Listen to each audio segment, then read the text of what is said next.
श्री स्वामी समर्थ तुम्हा सर्वांचं माझ्या चॅनलमध्ये मनापासून स्वागत आहे। तर बघा आजपासून मार्गशीर्ष महिना हा सुरू झालेला आहे। उद्या आहे मार्गशीर्ष महिन्यातला पहिला गुरुवार। आता अनेक स्त्रियांना पडलेले प्रश्न म्हणजेच या मार्गशीर्ष महिन्यामध्ये आपण दर गुरुवारी पूजा मांडतो, उपवास करतो, तर मग या दिवशी केस धुतले, डोके धुतले तर चालेल का? घरातली फरशी पुसली तर चालेल का? कारण हे प्रश्न सर्वांनाच पडलेले आहेत। आता सर्व महिलांना माहिती आहे की गुरुवारी केस धुत नाहीत, तसेच आपल्या घरातली साफसफाई किंवा फरशी सुद्धा पुसू नये, हे सर्वांनाच माहिती आहे। यामागे सुद्धा काही कारण आहे। तर मार्गशीर्ष महिन्यात प्रत्येक गुरुवारी आपण व्रताची मांडणी करतो, पूजा करतो, उपवास करतो, तर आपण केस धुवू शकतो का? त्यानंतर फरशी पुसू शकतो का? घराची साफसफाई करू शकतो का? तसेच गुरुवारच्या दिवशी काय करावे, काय टाळावे, याबद्दलची संपूर्ण माहिती मी तुम्हाला आजच्या व्हिडिओमध्ये सांगणार आहे। व्हिडिओ पूर्ण बघा जेणेकरून तुम्हाला संपूर्ण माहिती मिळेल। जर तुम्ही चॅनलवर नवीन असाल तर चॅनलला सबस्क्राइब करायला मात्र विसरू नका आणि व्हिडिओला लाईक करायला मात्र विसरू नका। तर बघा हा व्हिडिओ तुम्ही जरी लेट बघत असाल तर तुम्हाला दुसऱ्या गुरुवारपासून या नियमांचं पालन करायचं आहे, पण ज्यांना माहिती असेल त्यांनी ह्या गुरुवारी सुद्धा या नियमांचं पालन आवर्जून करायचं आहे। तर बघा आपल्या आयुष्यात सुख, शांती, समाधान, संपत्ती मिळवण्यासाठी तसेच श्री महालक्ष्मीचा आशीर्वाद कायम राहण्यासाठी आपण हे व्रत वैकल्य करत असतो। गुरुवारचा दिवस माता लक्ष्मी आणि भगवान विष्णूंची सेवा करण्याचा खूप महत्त्वाचा दिवस असतो। भगवान विष्णूंना किंवा गुरूंना प्रसन्न करायचं असेल तर गुरुवार हा दिवस अतिशय महत्त्वाचा आहे।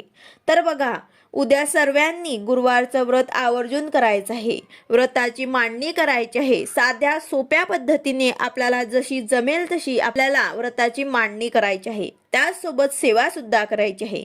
आता आपण स्त्रिया कुठलंही व्रत करत असताल तर आपण आधी केस धुत असतो, तसेच घरातली साफसफाई करत असतो, घरातली फरशी पुसत असतो, पण मार्गशीर्ष महिन्यामध्ये नेमकी ही पूजा गुरुवारच्या दिवशीच करायची असते। मग आता पूजा करायचं म्हटलं का घरातली फरशी पुसली नाही किंवा उपवास म्हटलं म्हणजेच केस धुतले नाही तर असं कसं शक्य होईल?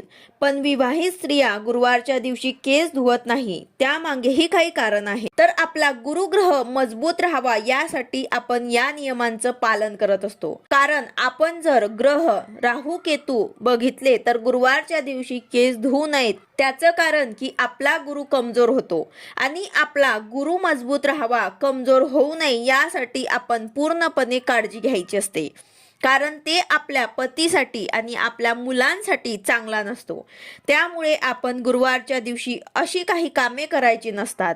पण आता गुरुवारी पूजा करायची आहे, उपवास करायचा आहे, तर केस कधी धुवायचे?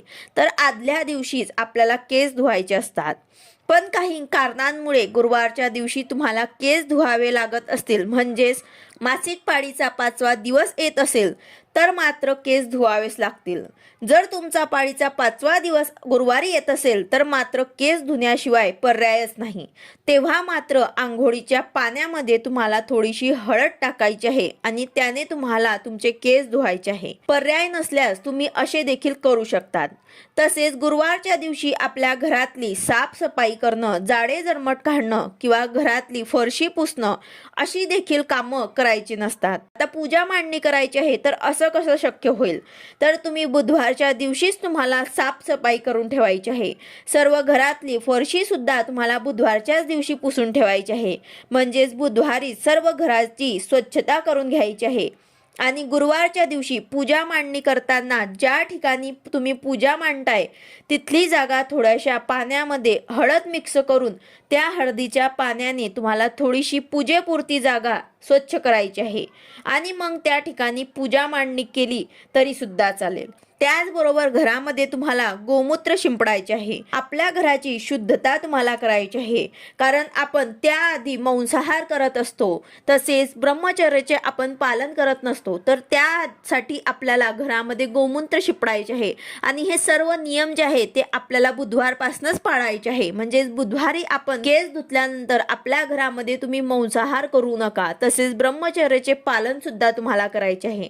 आता यानंतर कोणत्याही गुरुवारी एखाद्या स्त्रीला जर मासिक पाळी आली असेल तर त्या स्त्रीला पूजेची मांडणी करता येणार नाही, किंवा पूजा करता येणार नाही त्यांनी उपवास करू शकतात आणि कथा ऐकू शकतात. मोबाईलवरती तुम्ही कथा ऐका किंवा मग घरात दुसऱ्यांकडनं तुम्ही पूजा मांडून घ्या आणि त्यांच्याकडनं तुम्हाला कथा वाचन करून घ्यायचं आहे आणि तुम्ही लांब बसून ती कथा ऐकू शकतात किंवा मग तुम्ही मोबाईलवरती सुद्धा ऐकू शकतात किंवा एखाद्या महालक्ष्मीचा मंत्र सुद्धा तुम्ही मोबाईलवरती ऐकू शकतात. दिवसभरामध्ये जर तुम्हाला काही करायचं असेल तर तुम्ही देवीचं नामस्मरण करू शकतात किंवा विष्णू सहस्रनाम मोबाईलवरती ऐकू शकतात.